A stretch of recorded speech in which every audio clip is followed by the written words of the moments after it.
It's Christmas Eve, and you know what that means. Carol's cookies and the warm glow of holiday cheer.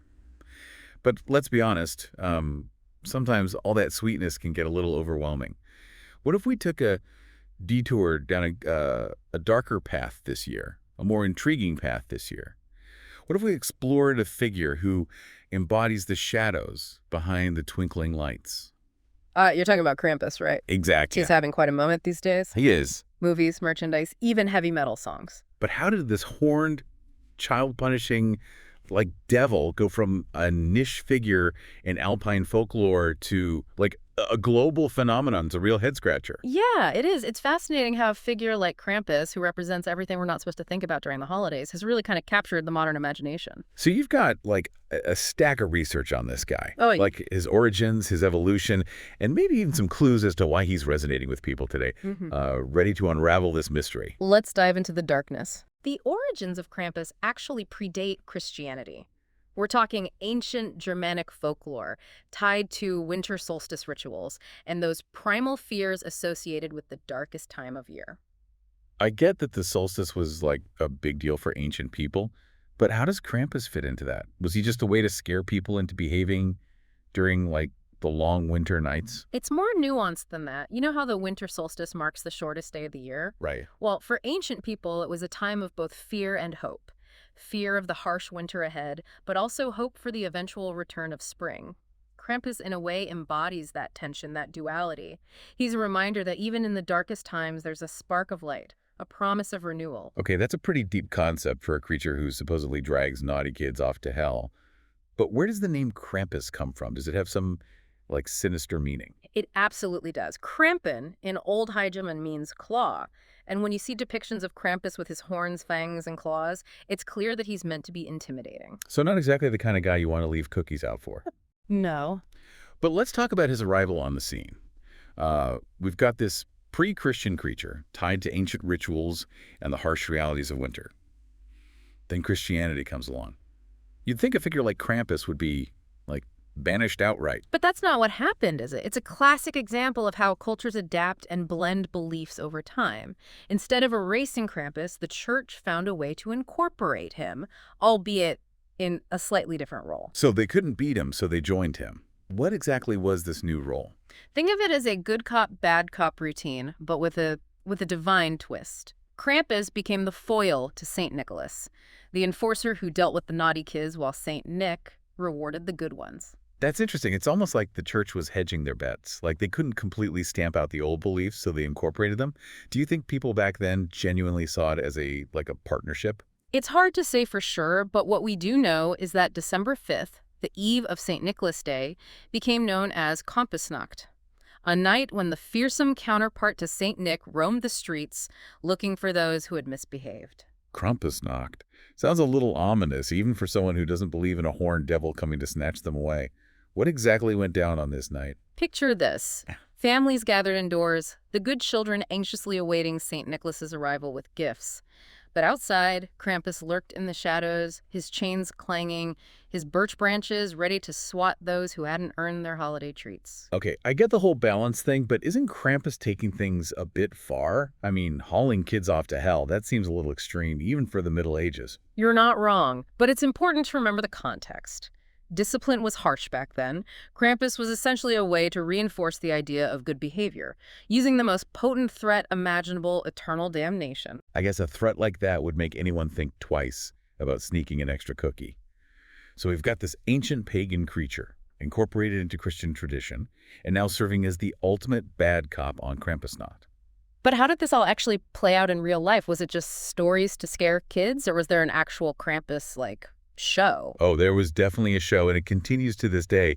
It's called the Krampusnacht, and it's a spectacle unlike anything you've ever seen. Krampusnacht. Okay. Tell me more.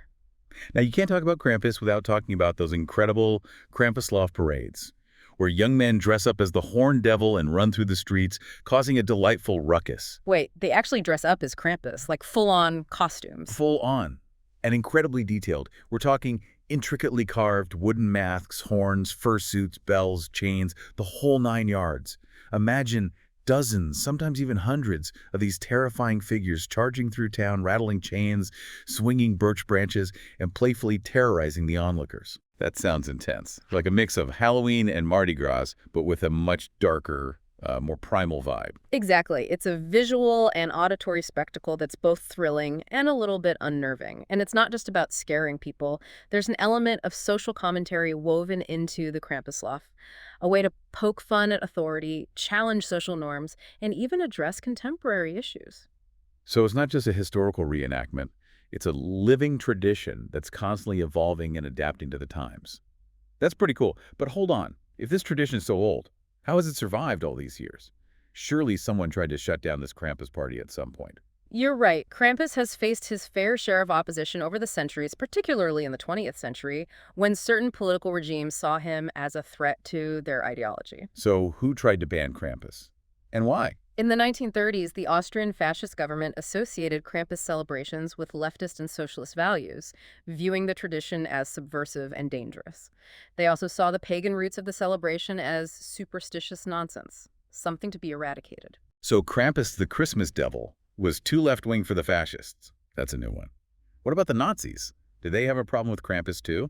The Nazis weren't fans either. They saw Krampus as a symbol of the uncivilized pagan past, something that didn't fit with their vision of a pure, unified German culture. They launched propaganda campaigns against Krampus, labeling him as a demonic figure and a threat to traditional values. Wow. Krampus really got caught in the crosshairs of history. Yes. It's amazing he survived it all. It's a testament to his enduring appeal. The tradition went underground for a while, particularly in rural areas where people clung to their old customs and beliefs. But Krampus was never truly forgotten. And after the war, did he make a comeback? He did, and in a big way. The post-war period saw a gradual revival of Krampus celebrations as people sought to reconnect with their cultural heritage and perhaps reclaim a bit of that mischievous spirit that had been suppressed for so long. So he went from being banned to being embraced. That's quite a turnaround. But his story doesn't end there, does it?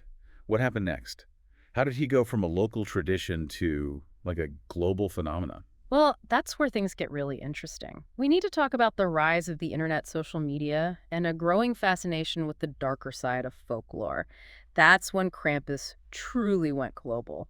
But we can delve into that part of the story later. And as we kind of delve deeper into this modern Krampus phenomenon, I think it's worth taking a moment to appreciate just how visually striking this figure is. I mean, he's not exactly your typical holiday character, is he? He's definitely not winning any, like, cutest Christmas mascot awards. Yeah. But you're right. We've talked about his role, his history, but not really what he looks like. And from what I've gathered, it's pretty terrifying. Imagine a creature that embodies all the things we associate with, like winter's dark side.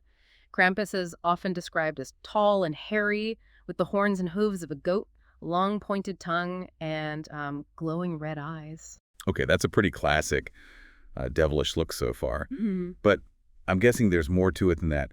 What are some of the details that really make Krampus so, like, unsettling? Well, he's often depicted carrying chains, which he rattles menacingly. Some scholars see these chains as a direct link to the Christianization of Krampus. It's as if, by incorporating him into their celebrations, they symbolically bound his wilder pagan nature. Oh, that's a really interesting interpretation. It's like they were trying to tame the wildness, but couldn't quite get rid of it altogether. What about those birch branches we mentioned earlier? Are those just for show, or does he actually, like, use them? Oh, he absolutely uses them. Those birch branches are his tools of punishment, used to swat naughty children and remind them of the consequences of their actions. That's a pretty effective way to get your point across. Huh. But you mentioned something else, a basket or a sack. What's that about? That's probably the most chilling aspect of Krampus's appearance. He uses that basket, or sometimes a sack, to carry away the truly bad children. And where do they end up? Don't tell me. You guessed it. According to some traditions, those unlucky kids are taken back to Krampus's lair, a dark and scary place. And some stories even say he drags them all the way to hell. Wow, that's pretty intense. You can definitely see why parents would use Krampus as a way to, like, keep kids in line. Yeah. But beyond the fear factor, what do scholars make of all this imagery? Is there a deeper meaning behind it? Scholars see Krampus's appearance as a reflection of, like, primal fears, the darker side of human nature that we often try to repress. Especially during the holidays when everything's supposed to be about joy and generosity. Krampus is a stark reminder that those darker impulses are still lurking beneath the surface. Seems like a walking, talking representation of our, like, shadow selves, Yeah. the parts of us that we'd rather not acknowledge. Exactly. He embodies those aspects of human nature that we find uncomfortable: aggression, wildness, a disregard for rules and social norms. Hmm. He's a reminder that even in the midst of celebration, those darker impulses are still there and perhaps need to be acknowledged. That's a pretty powerful message, especially coming from a figure who's essentially a Christmas demon. But it also makes me wonder, if Krampus is all about those primal fears and darker impulses, why is he associated with a holiday that's supposed to be about joy and love? It's all about balance. Life, like winter itself, has its dark and light sides. There's warmth and cold, generosity and greed, joy and sorrow. Krampus reminds us that we can't have one without the other. By acknowledging the darkness, we can better appreciate the light. That makes a lot of sense. It's like he's saying, hey, don't pretend those darker parts of yourself don't exist. Embrace the complexity of being human. Precisely. And it's that very complexity, that willingness to confront the darker side of things, that makes Krampus such a compelling and enduring figure.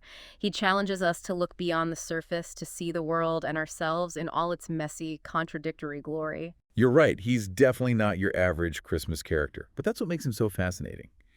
He's a reminder that tradition isn't always about sugar plums and reindeer. Sometimes it's about confronting those aspects of ourselves and our history that we'd rather keep hidden. And it's those hidden aspects, those shadowy corners of tradition that often reveal the most intriguing and insightful stories.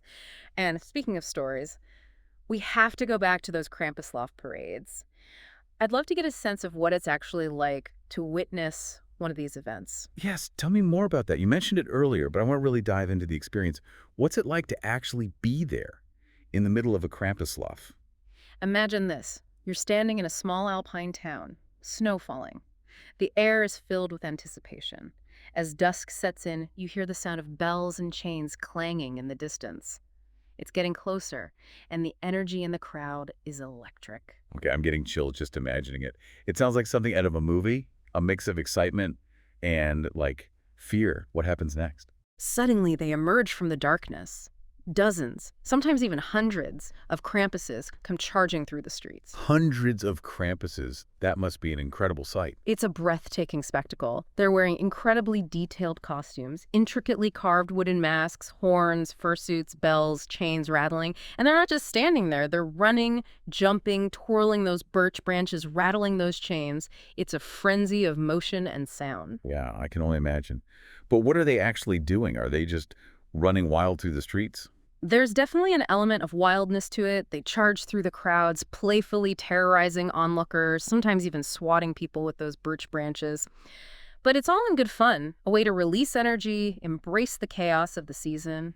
So it's not just about, like, scaring people. There's a playful, interactive element to it. Exactly. It's a way for people to connect with their traditions, with their community, and even with their own darker impulses in a safe and controlled environment. I hadn't thought of it that way. It's like a collective catharsis, a way to acknowledge and even celebrate those aspects of ourselves that we usually keep hidden. You're absolutely right. The Krampusnacht allows people to step outside of their everyday lives, to embrace the wildness and chaos that are often suppressed in modern society.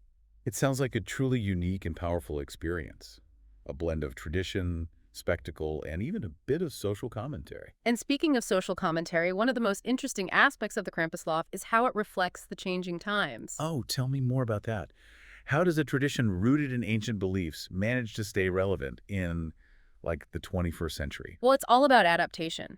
The masks and costumes, the actions of the Krampuses often reflect contemporary concerns, whether it's political satire, environmental issues, or even social commentary on modern life. So it's not just a historical reenactment. It's a living tradition that evolves and speaks to the issues of the day. Absolutely. The Krampusnacht is a perfect example of how traditions can serve as a bridge between the past and the present, providing a space for both celebration and reflection. That's fascinating. It's like Krampus is a blank canvas onto which people can project their anxieties, their frustrations, their hopes for the future. He's a figure who can embody both the timeless and the timely. Exactly. And that ability to transcend time and place, to speak to both the ancient and the modern, is part of what makes him so compelling. He's a reminder that even the oldest traditions can have something to say about our current world. Speaking of our current world, we have to address the elephant in the room. Or should I say, the Krampus in the shopping mall. Ah, yes, the commercialization of Krampus. It's a topic that sparks a lot of debate and raises important questions about cultural authenticity and the evolution of traditions in a globalized world. Okay, let's dive into that conversation. How did Krampus go from a relatively obscure figure in Alpine folklore to, like, a global phenomenon? What fueled his rise to pop culture stardom? Well, it's been a fascinating journey, and one that's been influenced by a number of factors. The rise of the internet and social media certainly played a role, spreading images and stories of Krampus far beyond his traditional boundaries. The internet loves a good creepy story, and Krampus definitely fits that bill. But I'm guessing there's more to it than just viral content. You're right. There's also a growing fascination with the darker, more unusual aspects of folklore and mythology. People are hungry for stories that challenge the status quo, that offer a different perspective on the world. And Krampus, with his blend of humor, horror, and social commentary, fits perfectly into that trend.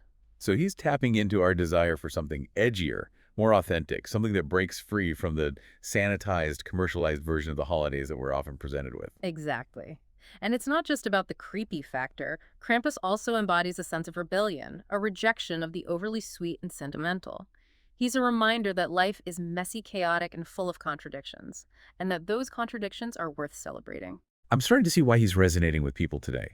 He's a figure who embraces the shadows, the imperfections, the things that make us human. But how exactly has he made his way into, like, mainstream pop culture? Well, he's everywhere these days. We've seen a surge in Krampus-themed merchandise, from greeting cards and ornaments to T-shirts, mugs, and even Krampus action figures. Krampus action figures. Wow, that's when you know you've really made it in pop culture. He's also become a popular character in horror films and TV shows. The 2015 film Krampus introduced a wider audience to the character, and he's even made appearances in TV shows like American Dad and Supernatural. So he's gone from terrifying children in Alpine villages to starring in Hollywood movies and TV shows. That's quite a journey. But hasn't this commercialization sparked some controversy? Isn't there a concern about, like, exploiting or misrepresenting this ancient tradition? There's definitely a valid concern about cultural authenticity. Some argue that the commercialization of Krampus has stripped him of his original meaning, turning him into, like, a cartoonish figure, a Halloween monster, rather than a complex symbol of Alpine folklore. And what about the people in those Alpine regions where Krampus traditions have been practiced for centuries? How do they feel about this, like, global Krampus craze? It's a complex issue, and there are a variety of perspectives. Some welcome the wider recognition, seeing it as a way to preserve and celebrate their heritage. Others worry about the potential for disrespect or misrepresentation, feeling that their traditions are being exploited for commercial gain. It's a tricky situation for sure. On the one hand, it's great to see traditions being shared and appreciated by a wider audience. But on the other hand, there is always a risk of losing something essential when traditions are taken out of their original context and mass-produced for a global market. It raises important questions about cultural appropriation, about the line between appreciation and exploitation. And there's no easy answer. It requires a sensitivity to the nuances of culture, a respect for the origins and meanings of traditions, and a willingness to engage in open dialogue about the complexities of cultural exchange in a globalized world. That's a really important point. We can't just assume that everyone will understand or appreciate the, like, deeper meanings behind traditions like Krampus. It's our responsibility to approach these cultural exchanges with respect and a genuine desire to learn. And it's also important to remember that cultures are not static. They're constantly evolving and adapting, influenced by both internal and external forces. So while it's important to acknowledge the concerns about cultural appropriation, it's also important to recognize that traditions are not, like, frozen in time. They have a way of changing and adapting as they move through history and across cultures. Exactly. The Krampus we see in pop culture today might be different from the Krampus of Alpine folklore, but that doesn't necessarily mean it's inauthentic or disrespectful. It simply reflects the ongoing evolution of tradition, the way it interacts with and is shaped by the world around it. That's a really insightful perspective. It's a reminder that traditions are not static artifacts, but living, breathing entities that continue to evolve as they're passed down from generation to generation. And the Krampus phenomenon is a perfect example of that dynamic process. He's a figure who has managed to transcend his original cultural context and speak to a global audience, while still retaining his core essence, his mischievous spirit, and his ability to challenge our assumptions about the world. He's a reminder that even in a world that's constantly trying to sanitize and simplify things, there's still a place for the wild, the untamed, the things that make us uncomfortable but also make us think. And perhaps that's the most valuable lesson Krampus has to offer. He encourages us to embrace the full spectrum of human experience, the light and the shadow, the joy and the sorrow, the order and the chaos. And you know what's fascinating about Krampus? He doesn't just challenge our ideas about good and evil, he also flips the script on how we think about tradition itself. I'm intrigued. What do you mean by that? Well, we often think of traditions as these fixed things passed down unchanged, through generations. But Krampus shows us how fluid and adaptable they can be. He's been through a lot, that's for sure. From ancient pagan rituals to Christian assimilation to suppression by fascist regimes, and now a global pop culture phenomenon. Exactly. He's a survivor, constantly evolving, taking on new meanings as he encounters different cultures and historical periods. It's a reminder that traditions aren't museum pieces. They're living, breathing things that change and adapt to the world around them. That's a really interesting point. So what does that tell us about the nature of tradition itself? Is it even possible to preserve something's authenticity when it's constantly evolving? That's the million-dollar question. And there's no easy answer. I think the Krampus phenomenon forces us to grapple with the idea that authenticity might not be about staying the same, but about staying true to a core essence, even as the outward expressions change. So it's more about spirit than form. Hmm. Like the core idea behind Krampus embracing the shadow side, challenging our assumptions that remains intact, even if the way he's celebrated or represented shifts over time. Precisely. It's like playing a game of telephone where the message gets slightly distorted with each retelling, but the underlying theme remains recognizable. I like that analogy. So maybe instead of worrying about whether the modern Krampus is authentic enough, we should be asking what he can teach us about the power of tradition to adapt and thrive in a constantly changing world. And maybe even more importantly, what he can teach us about ourselves. There we go. Back to those deeper lessons. So what is the enduring relevance of Krampus in today's world? Why should we care about a horned devil who swats naughty children? He reminds us that life is full of paradoxes, complexities, and contradictions, and that trying to erase or ignore the darker, messier aspects of ourselves or of society doesn't make them go away. It's like he's saying, hey, embrace the chaos. Don't be afraid of the shadows. They're part of what makes you whole. And in a world that's obsessed with perfection, with presenting a polished and sanitized image, that's a pretty radical message. It is.